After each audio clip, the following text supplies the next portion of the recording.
Hello everyone, good afternoon. क्या हाल है? कैसे हैं आप लोग? How are you? क्या हाल है?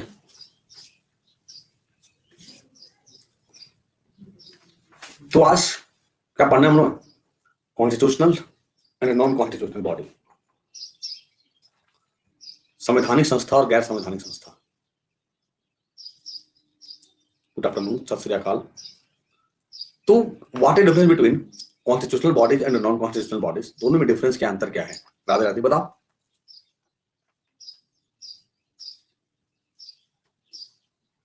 दोनों में डिफरेंस क्या है? दोनों में अंतर क्या है?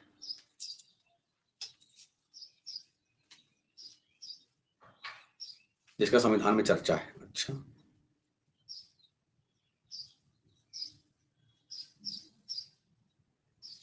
आर्ट है। आर्ट है मतलब कला। अच्छा, आर्टिकल, नो आर्टिकल। अच्छा, अच्छा आर्टिकल है यार। आर्ट है, मुझे भी लगता है आर्ट मतलब। Okay okay.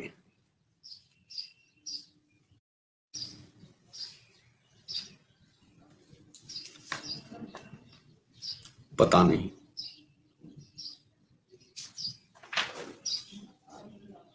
No idea. Good afternoon. चलिए आइए देखें। तो संवैधानिक संस्था कहते किसे हैं? सबसे पहले समझते हैं कि India is democratic country. Bharat एक लोकतांत्रिक देश है जो भारत में संवैधानिक और गैर संवैधानिक निकायों के संयोजन से चलाया जाता है। क्योंकि एक डेमोक्रेटिक कंट्री को चलाने के लिए हमें प्रशासन की जरूरत है, संस्था की जरूरत है। उस संस्था में, उस बॉडी में कॉन्स्टिट्यूशनल भी है और नॉन कॉन्स्टिट्यूशनल भी है। तो सर, कॉन्स्टिट्यूशनल किसे कहेंगे, संवैधानिक संस्था किसे कहेंगे? These are the bodies that are mentioned in the constitutions of India and so considered as independent and more powerful. ये वे निकाय हैं जिनका उल्लेख भारत के संविधान में है और इसलिए इन्हें स्वतंत्र और अधिक शक्तिशाली माना जाता है। For example, election commission, UPSC, union public service commission, national commission for एससीज and STs.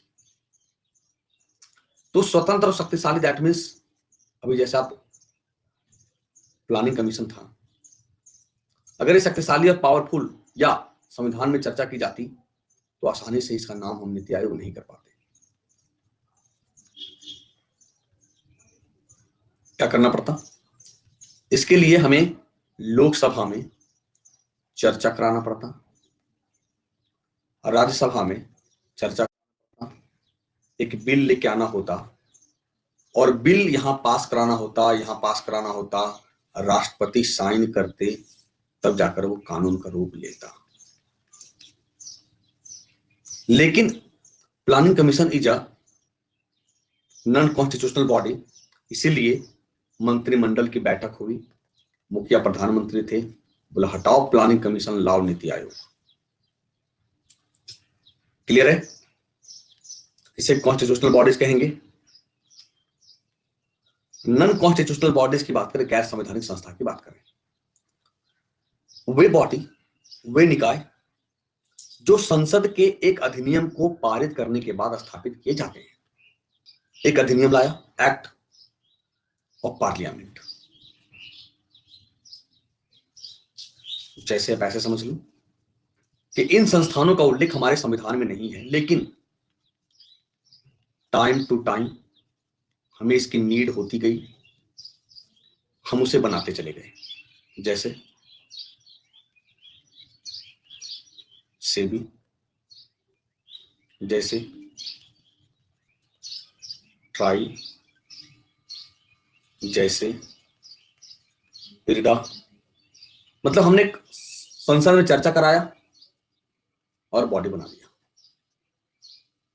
For example, NITI Aayog, human rights commission, राष्ट्रीय मानवाधिकार आयोग, स्टेट ह्यूमन राइट कमीशन, राज्य मानवाधिकार आयोग, सेंट्रल इंफॉर्मेशन कमीशन, केंद्रीय सूचना आयोग, सेंट्रल ब्यूरो ऑफ इन्वेस्टिगेशन, केंद्रीय जांच ब्यूरो।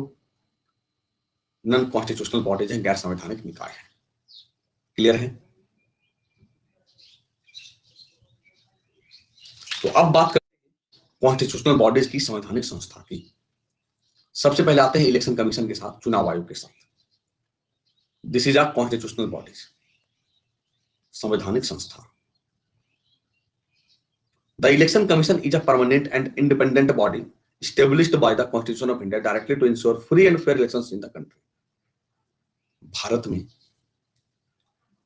स्वतंत्र और निष्पक्ष चुनाव सुनिश्चित करने के लिए प्रत्यक्षता भारत के संविधान द्वारा स्थापित एक स्थायी और एक स्वतंत्र निकाय है, जिसकी चर्चा भाग 15 में आर्टिकल 324 में की गई है।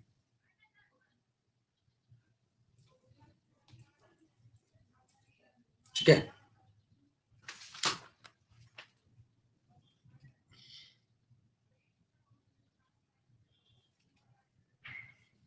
कोई डाउट और कोई बताओ?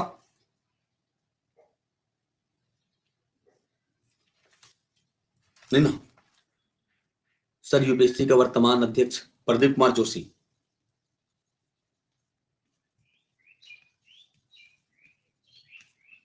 प्रदीप कुमार जोशी। वर्तमान में चुनाव आयोग में 3 सदस्य हैं। अब इस पर फोकस आ जाओ। मुख्य चुनाव आयुक्त और 2 अन्य चुनाव आयुक्त, जिन्हें कौन नियुक्त करेगा? राष्ट्रपति द्वारा अपॉइंट किए जाते हैं, नियुक्त किए जाते हैं। आर्टिकल 326 की बात करें, 326, 324 देखा आपने? तो जो आज वोटिंग राइट है ना आपकी 18 वर्ष, कोई भी व्यक्ति जो भारत का नागरिक है जिसकी आयु 18 वर्ष है, 61वां संविधान संशोधन अधिनियम 1989 लोकसभा और राज्य विधानसभा में मतदान करने के लिए योग्य माना जाएगा। यानी 1989 के पहले जो वोटिंग एज थी भारत में वो कितना था? 21 वर्ष। हो सकता है ऐसे पूछे कि 1989 के पहले भारत में वोटिंग एज कितनी थी? 21। या ऐसे पूछे कि जब पहली बार जब चुनाव हुआ 1952 में, तब वोटिंग एज कितनी थी? तब 21 वर्ष। तो ये चेंज कब हुआ है? 1989 में। तो सर जो इलेक्शन कमीशन में 3 सदस्य हैं, उनका कार्यकाल क्या होगा? डिस्क्वालिफाइड का मतलब लॉ, बाय लॉ का मतलब कहां पढ़ लिए? कहां यहां लिखा हुआ डिस्क्वालिफाइड? अच्छा, कानून द्वारा अयोग्य नहीं। अरे भाई मेरे, आप बोल रहे हो 18 वर्ष है, फर्जी तरीके से आपने अपने वोटर कार्ड बना ली और आप अयोग्य हो गए। अयोग्य हो गए तो फिर वोटिंग दे पाओगे क्या? वोट दे पाओगे क्या? देखते नहीं वोटर कार्ड फॉल्स बनता है कई सारे। उसी की बात करता है कि कानून द्वारा अयोग्य नहीं हो जाता। तो 3 सदस्य की जो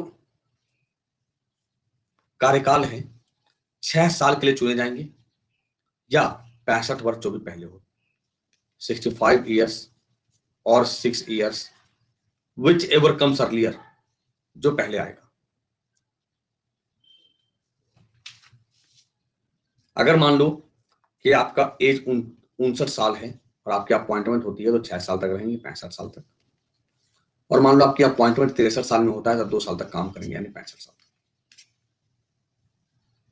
जो भी पहले होगा।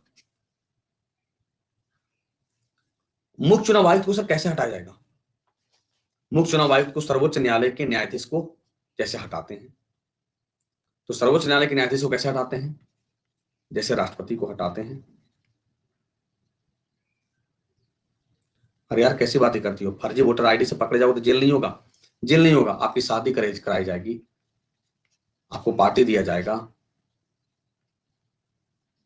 और बिल्कुल घोड़े पे बिठा के पूरा गांव मोहल्ला घुमाया जाएगा आपको। गौर से देखो, गले में तख्ती टांगा जाएगा, गौर से देखो इस इंसान को।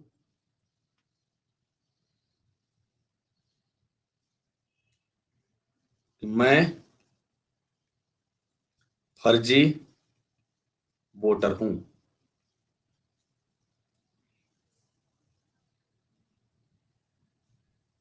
है ना? मैं फर्जी वोटर हूं, मुझ पर टमाटर और अंडे फेंकिए, ये भी लिख दिया जाएगा। तब सही है? अरे यार देशद्रोह का आरोप लगेगा वो। बात करती हो, अब तुम गलत करोगे तो जेल में डाले नहीं जाओगे? तो इधर आ जाओ, तो मुख्य चुनाव आयुक्त को कैसे हटाएंगे, इसको हटाना तो ध्यान इसका लोग यही रहेगा। मुख्य चुनाव आयुक्त को कैसे हटाएंगे, जैसे सर्वोच्च न्यायालय के न्यायाधीश को हटाते, सर्वोच्च न्यायालय के न्यायाधीश को कैसे हटाते, जैसे हम राष्ट्रपति को हटाते हैं। राष्ट्रपति को कैसे हटाते हैं, यानी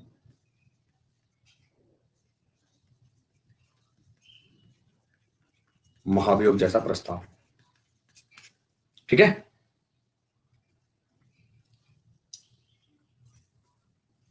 और अन्य चुनाव आयुक्तों को मुख्य चुनाव आयुक्त की सिफारिश पर भारत के राष्ट्रपति द्वारा हटाया जा सकता है। अन्य चुनाव आयुक्त पर नहीं लगेगा आपका महाभियोग जैसा कोई प्रस्ताव। तो जो चीफ इलेक्शन कमिश्नर है, सीईसी, उसका काम क्या है, राष्ट्रपति का चुनाव कराना, उपराष्ट्रपति का चुनाव कराना, संसद का चुनाव कराना, संसद में लोकसभा प्लस राज्यसभा,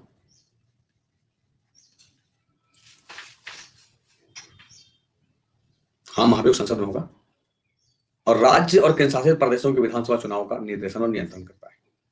तभी आपने देखा पंचायत, नगरपालिका,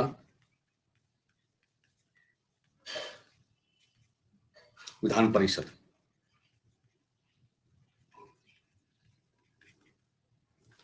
तो नगरपालिका, पंचायत और विधान परिषद, इन तीनों का चुनाव राज्य चुनाव आयोग कराएंगे, राज्य चुनाव आयोग कराएंगे। और जो लिस्ट बचा, तो रेस्ट बचा, राष्ट्रपति, उपराष्ट्रपति, संसद में लोकसभा, राज्यसभा, राज्य विधानसभा, शासित प्रदेश की विधानसभा कौन कराएगा, चीफ इलेक्शन कमिश्नर कराएगा, ठीक है। सर आज आपको क्या हो गया, क्या हुआ भैया, हमको क्या हुआ, मुझे कुछ हुआ क्या,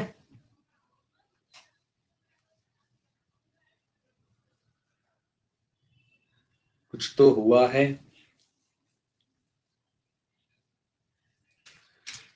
फीवर और कुछ ना है, बिल्कुल।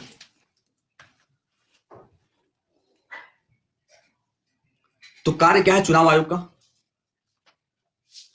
प्रिपरेशन ऑफ इलेक्टोरल रोल्स, मतदाता सूची तैयार करना इलेक्शन के पहले, राजनीतिक दलों का रजिस्ट्रेशन करना, चुनाव खर्च पर सीमा तय करना, चुनाव का संचालन करना, चुनाव चिन्ह बांटना, चुनाव चिन्ह बांटना,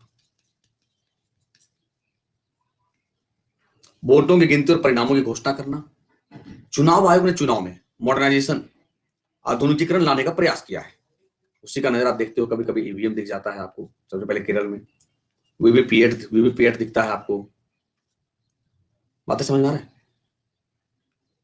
जैसे पहली बार 1982 के विधानसभा चुनाव के केरल राज्य में इलेक्ट्रॉनिक वोटिंग मशीन का प्रायोगिक आधार पर आजमाया गया था। फिर 2014 के आम चुनाव में 8 लोकसभा निर्वाचन क्षेत्रों में VVPAT, that means voter verified paper audit trail, जैसे आप वोट देने जाओगे, पी करोगे, सामने एक प्रिंट दिखेगा, वो प्रिंट में 7 सेकंड तक दिखेगा आपको कि आपने किसे वोट दिया है, मात्र 7 सेकंड तक, फिर वो पर्ची बॉक्स में चला जाएगा। तो वीवीपीएटी का फुल फॉर्म पूछा जाता है, क्लियर है।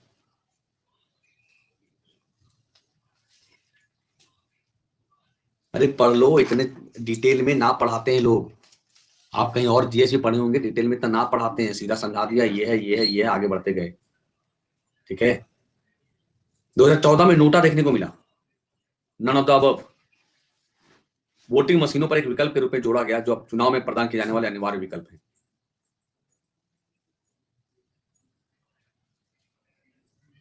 ठीक है। तो ये था इलेक्शन कमीशन, कोई दिक्कत इलेक्शन कमीशन से,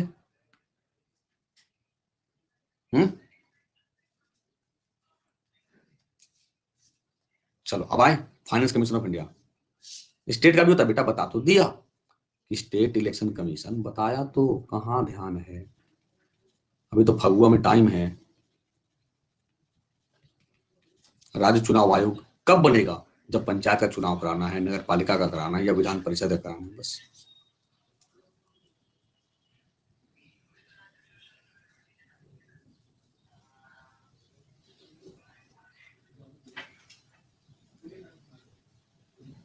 चलो अंकिता समझ में आ गया।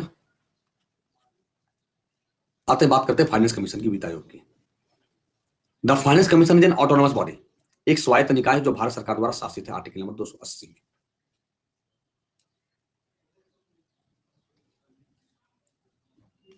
ना, भारत के राष्ट्रपति द्वारा प्रत्येक 5वें वर्ष या ऐसे समय में गठित किया जाता है जब वे आवश्यक समझते हैं। अब आ जाओ इधर, 1951 में फर्स्ट फाइनेंस कमीशन की स्थापना होती है।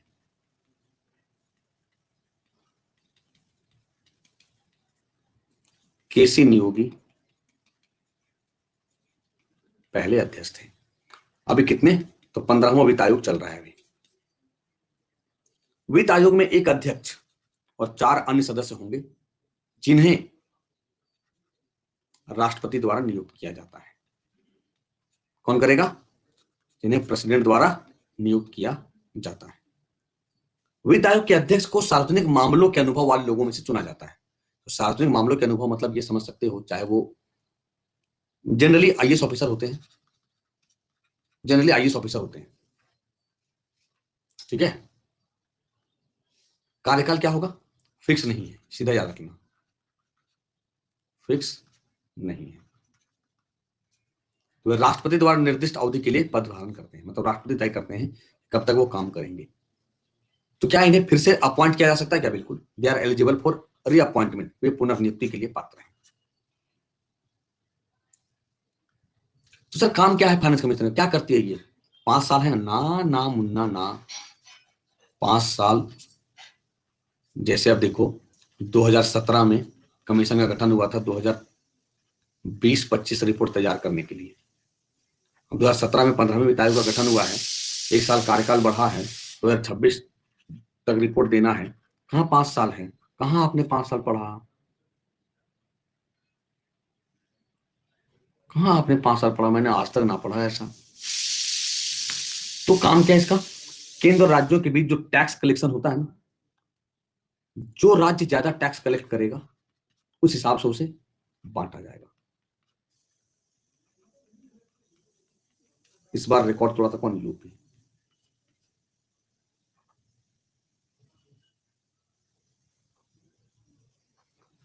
तो राज्यों को सहायता अनुदानों को निर्धारित करने वाले कारक और उसी के परिणाम को निर्धारित करना, उसी के आधार पर उसको बंटवारा किया जाता है।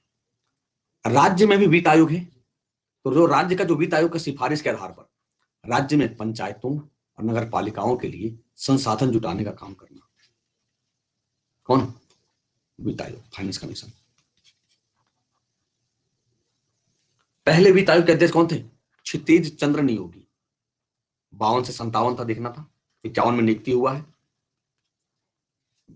14वें वित्त आयोग के अध्यक्ष कौन थे, प्रोफेसर वाईवी रेड्डी, 2015 से 20 का रिपोर्ट देखना था। 15वें वित्त आयोग अध्यक्ष नंद किशोर सिंह है, 13वें विजय केकर।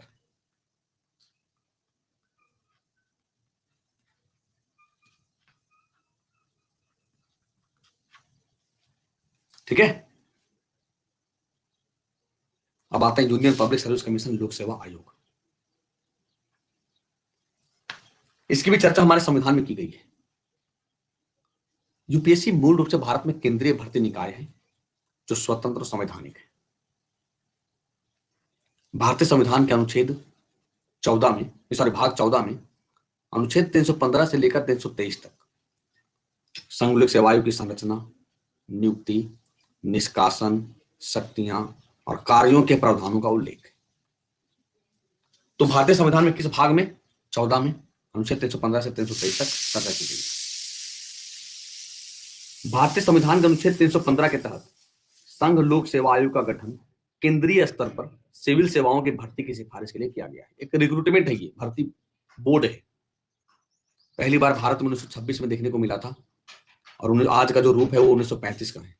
जो आज का यूपीएससी है वो 1935 में देखने को मिला, फेडरल, है ना।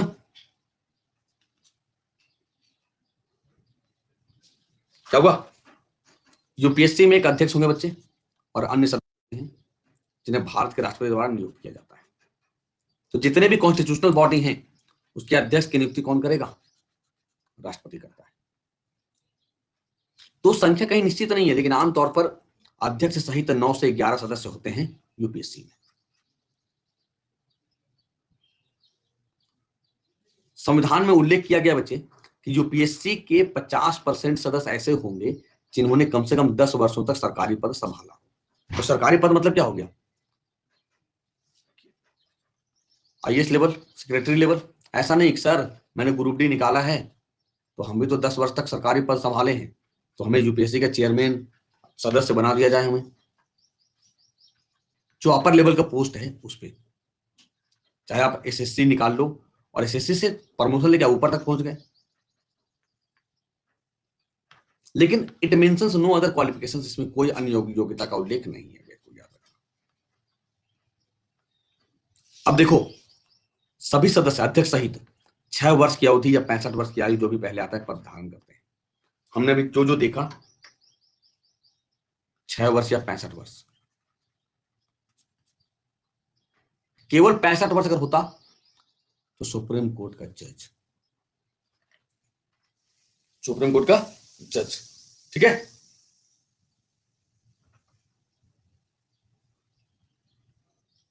सदस्यों को निम्नलिखित 4 परिस्थितियों में किसी एक के आधार पर राष्ट्रपति द्वारा उनके कार्यकाल की समाप्ति से पहले भी हटाया जा सकता है।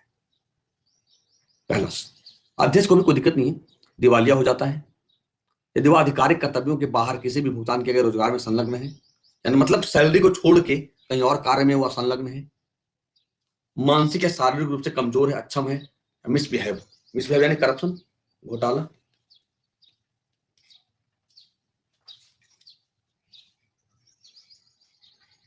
ठीक है।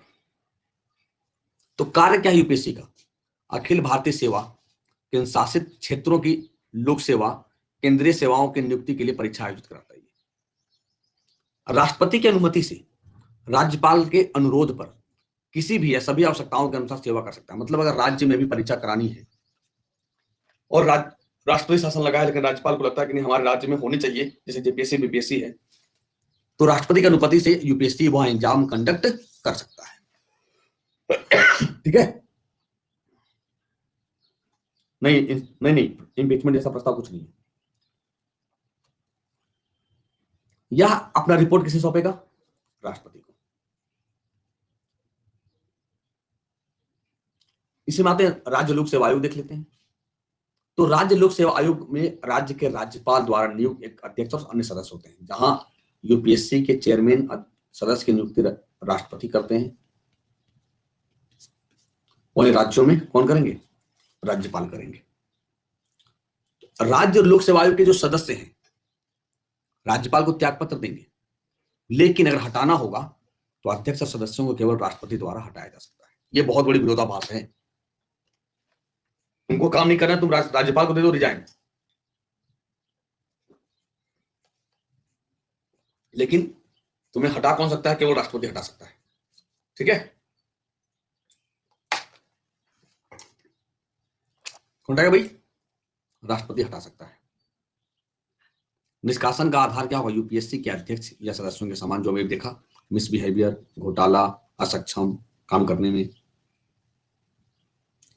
तो जहां यूपीएससी के चेयरमैन या सदस्य की नियुक्ति कार्यकाल 65 वर्ष या 6 वर्ष है, वहीं राज्य लोक सेवा आयोग का 62 वर्ष या 6 वर्ष है, जो भी पहले होगा। कोई दिक्कत समझने में?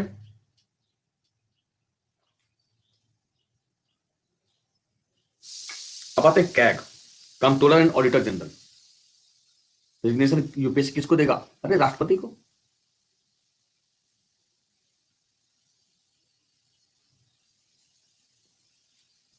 भारत का नियंत्रक और महालेखा परीक्षक, बेटा 62 एज है रिटायरमेंट की, 62 साल या 6 साल जो पहले होगा, ये तो सिंपल सा काम है। अगर मान लो तुम 58 साल में नौकरी करते हो, तुम्हारी नियुक्ति होगी, 4 साल काम करोगे, 55 साल में नियुक्ति होगी, 6 साल काम करोगे, सिंपल सा है, जो भी पहले होगा।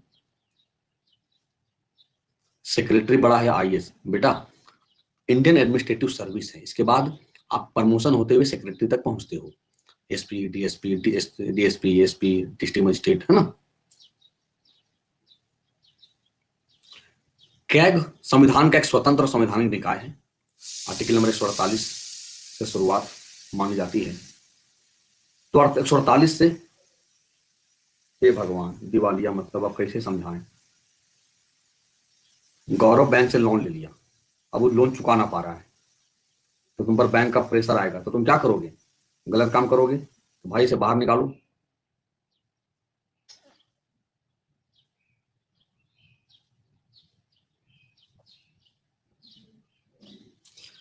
तो he is known as the first accounts officer of India. भारत के पहले लेखा अधिकारी के रूप में जाना जाता है। कौन? कैग। इसके अलावा वह सार्वजनिक पर्स का संरक्षक है। सार्वजनिक पर्स क्यों बोलेंगे? क्योंकि जो हम टैक्स जमा करते हैं, गार्जियन ऑफ पब्लिक पर्स देश की संपूर्ण वित्तीय प्रणाली को केंद्र और राज्य दोनों स्तरों पर नियंत्रित करता है। लेकिन याद रखना, अगर बात करें कंटीजेंसी फंड की, कंटीजेंसी फंड की, तब संरक्षक कौन होगा? राष्ट्रपति। याद रखना, ठीक है। इसीलिए डॉक्टर बी आर अम्बेडकर ने कहा कि सीएजी भारत के संविधान के तहत सबसे महत्वपूर्ण अधिकारी होगा, अधिकारी होगा। ठीक है। अच्छा, बफर कर रहा है, सही बताना। पता आपके तरफ से थोड़ा सा बफर होता है, आप सीधे क्या लिखते हो? सर बफर कर रहा है। अब बताओ फिर मैं क्या करूं?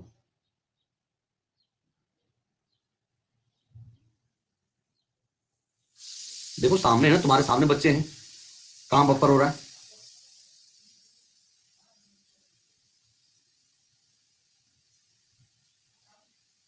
नियुक्ति कौन करेगा? राष्ट्रपति करेंगे। छोड़ा था, चलो आगे देखो। कैग की नियुक्ति कौन करेगा बच्चे? राष्ट्रपति करेंगे कैग की नियुक्ति। तो इनका भी कार्यकाल क्या है? 6 वर्ष या 65 वर्ष, जो भी पहले होगा।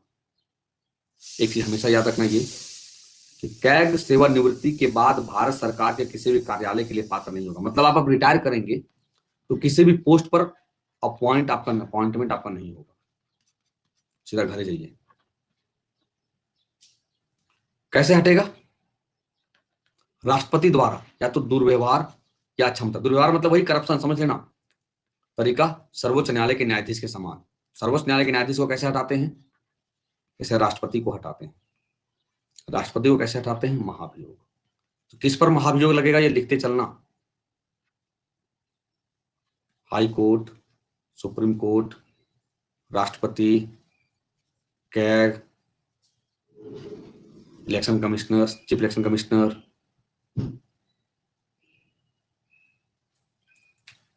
कुछ नहीं, कहीं पोस्ट कहीं अपॉइंटमेंट नहीं हो सकते हैं आप।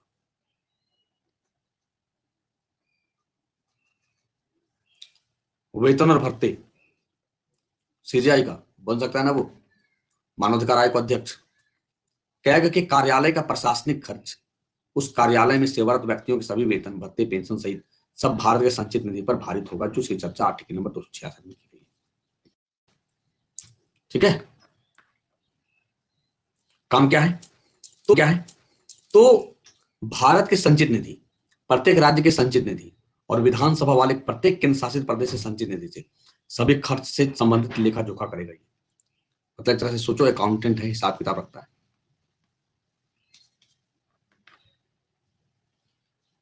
वे केंद्र के खातों से संबंधित अपनी ऑडिट रिपोर्ट राष्ट्रपति को सौंपते हैं, जो उन्हें संसद के दोनों सदनों के समक्ष रखते हैं। कई बार पूछता है कि कैग अपना रिपोर्ट किसे सौंपेगा?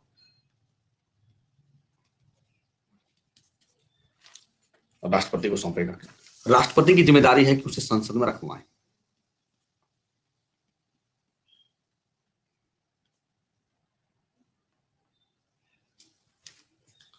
कैग की रिपोर्ट को लोक लेखा समिति द्वारा जांच में लिया जाता है। लोक लेखा समिति में 15 लोकसभा, 7 राज्यसभा, टोटल 22 मेंबर, जिसकी नियुक्ति लोकसभा स्पीकर करता है।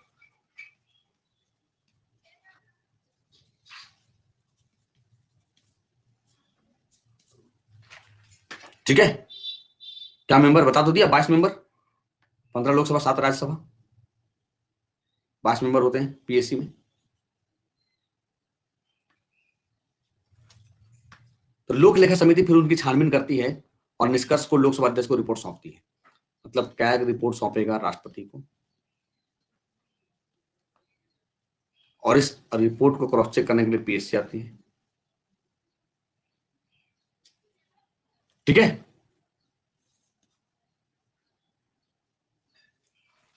वे एक राज्य के खातों से भी ऑडिट करते हैं, राज्य से रिलेटेड, और वो रिपोर्ट राज्यपाल को सौंपते हैं। तो राज्यपाल उसे कहां रखेंगे? राज्य विधानमंडल के समक्ष रख सकते हैं। भारत के पहले नियंत्रक और महालेखा परीक्षक कौन थे? वी नरहरि राव। अभी कौन है?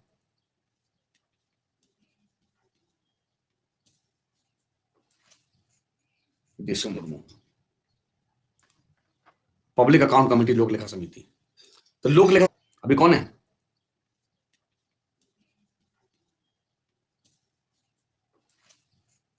देशु मुर्मू। पब्लिक अकाउंट कमेटी, लोक लेखा समिति। तो लोक लेखा समिति एक अस्थायी संसदीय समिति, इससे पहली बार 1921 में भारत सरकार अधिनियम 1919 के तहत स्थापित किया गया था, ये याद रख लेना। जिसमें 22 सदस्य होते हैं बच्चे, 15 लोकसभा 7 राज्यसभा, पढ़ा चुके हैं। संसद और राज्य विधानमंडल प्रत्येक वर्ष लोक लेखा समिति का गठन करती है, प्रत्येक वर्ष। ये देखो, ये इंपॉर्टेंट है, प्रत्येक वर्ष। पीएससी का कोई भी सदस्य मंत्री परिषद से नहीं होना चाहिए, ये टर्म एंड कंडीशन है। पीएससी के अध्यक्ष को लोकसभा स्पीकर द्वारा चुना जाता है, तो आमतौर पर अध्यक्ष उसका विपक्षी पार्टी से होता है। ठीक है, जैसे अधीर रंजन चौधरी साहब थे, भारत के महान्यायवादी, attorney general of India. Article number 76, Bharat के महान्यायवादी भारत सरकार के मुख्य विधि अधिकारी और भारत के सर्वोच्च न्यायालय में इनके प्राथमिक वकील हैं, प्राइमरी वकील हैं। मतलब भारत सरकार का पक्ष किसी भी कोर्ट में रखना होगा तो कौन जाएंगे? के वेणुगोपाल जाएंगे।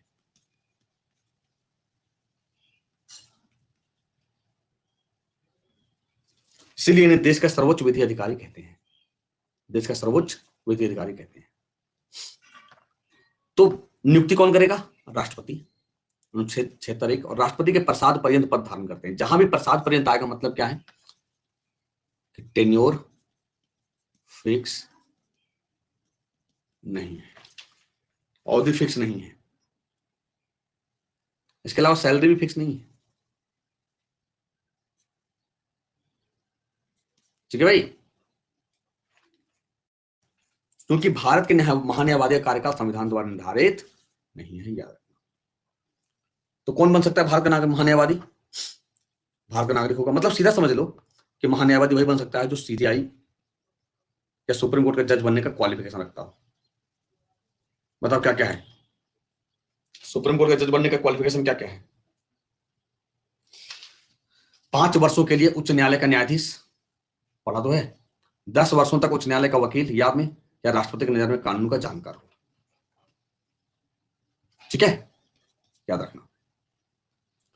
संविधान में उनके हटाने की प्रक्रिया भी शामिल नहीं है, जैसा कि राष्ट्रपति द्वारा प्रसाद पर्यंत पद धारण करते हैं, मतलब राष्ट्रपति कभी भी उसे हटा सकते हैं। संसद के दोनों सदनों या संयुक्त बैठक में या संसद के किसी भी समिति की कार्रवाई में भाग लेंगे, सरकार तक की तरफ से बोलेंगे, लेकिन जब भी संसद में मतदान की बारी आएगी, मतदान करने का अधिकार नहीं है, क्योंकि ये ना राज्यसभा का सदस्य होता है ना लोकसभा का सदस्य होता है, इसलिए मतदान का अधिकार है ही नहीं इसके पास। ठीक है भाई, भारत के महान्यायवादी को भारतीय क्षेत्र के सभी न्यायालयों में सुनवाई का अधिकार है, या उन सभी विशेष अधिकारों और प्रतिरक्षाओं का आनंद लेता है जो संसद सदस्य के लिए उपलब्ध है।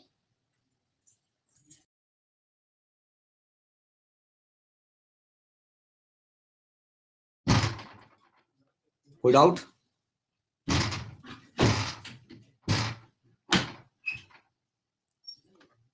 भारत के सबसे लंबे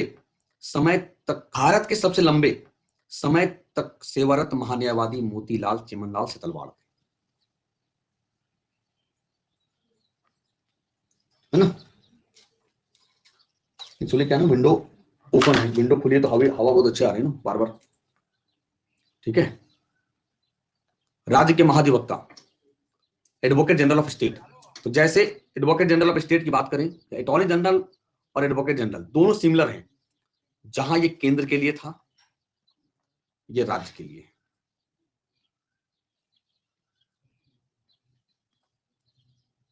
आर्टिकल नंबर 165, बिल्कुल तुलना करके चलना। संविधान ने राज्यों के लिए महाधिवक्ता के पद का प्रावधान किया है, जो राज्य के सर्वोच्च विधि अधिकारी हैं। बिल्कुल अटॉर्नी जनरल को दिमाग में सेट कर लोगे, महाधिवक्ता का भी प्रॉब्लम नहीं करेगा। जैसे भारत के लिए महान्यायवादी हैं, राज्य सरकार के लिए ये महाधिवक्ता है। महान्यायवादी की नियुक्ति राष्ट्रपति, महाधिवक्ता की नियुक्ति राज्यपाल। महान्यायवादी कौन बनेगा? जो सुप्रीम कोर्ट का जज बनने की योग्यता रखता हो। महाधिवक्ता कौन बनेगा? जो हाईकोर्ट की जज बनने की योग्यता रखता हो। तो हाईकोर्ट पढ़ा चुके हैं, भारत का नागरिक होना चाहिए, 10 वर्षों तक भारतीय क्षेत्र में न्यायिक कार्य करना चाहिए, या 10 वर्षों तक उच्च न्यायालय में वकील होना चाहिए। यह महाधिवक्ता। इसे भी सरकार की तरफ से विधानमंडल में बोलने का अधिकार होगा, लेकिन वोटिंग राइट नहीं होगा। सरकार की तरफ से वोट नहीं कर सकता है, वोटिंग राइट नहीं है। ना इनका कार्यकाल फिक्स है, ना इनकी सैलरी फिक्स है। कौन तय करेगा? राज्यपाल, जैसे वहां राष्ट्रपति करता है। आते हैं अनुसूचित जाति, राष्ट्रीय अनुसूचित जाति आयोग और जनजाति आयोग। तो एक 89th अमेंडमेंट एक्ट 2003 से ऐड किया गया इसको, और राष्ट्रीय अनुसूचित जाति आयोग अनुच्छेद 338 के तहत है काम करता है। किसके तहत? 338 के तहत ये कार्यरत है। राष्ट्रीय अनुसूचित जनजाति आयोग 338A के तहत काम करेगा, जिसमें अध्यक्ष, उपाध्यक्ष और 3 अन्य सदस्य राष्ट्रपति द्वारा नियुक्त होंगे। राष्ट्रपति को वार्षिक रिपोर्ट सौंपेंगे, राष्ट्रपति इसे हटा देगा जब चाहेगा। ना इसके टेन्योर फिक्स हैं, ना कुछ और फिक्स है। ठीक है भाई, समझते चलना। 123वां संविधान संशोधन बिल 2018, ये बिल है, लेकिन संशोधन क्या था जरा बताओ? संशोधन क्या था? एनसीबीसी, पिछड़ा वर्ग आयोग, जल्दी। 101। और कोई? जीएसटी का भी ख्याल रखना।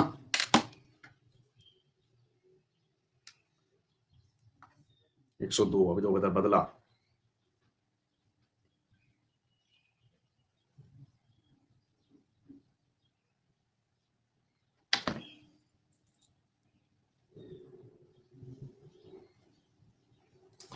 वन 101 जीएसटी है, इसलिए मैंने कहा जीएसटी का भी ख्याल रखना, है ना? क्लियर भाई, याद रहेगा। ये बिल मैंने बताया, और ये अमेंडमेंट एक्ट है, संशोधन अधिनियम, संशोधन अधिनियम। अरे लाल मेरे, 104 क्या है? 104 पता नहीं है? एंग्लो इंडियन को हटाया गया, और एसटी एससी के लिए जो 10 वर्षों का जो आरक्षण उसको बढ़ाया गया।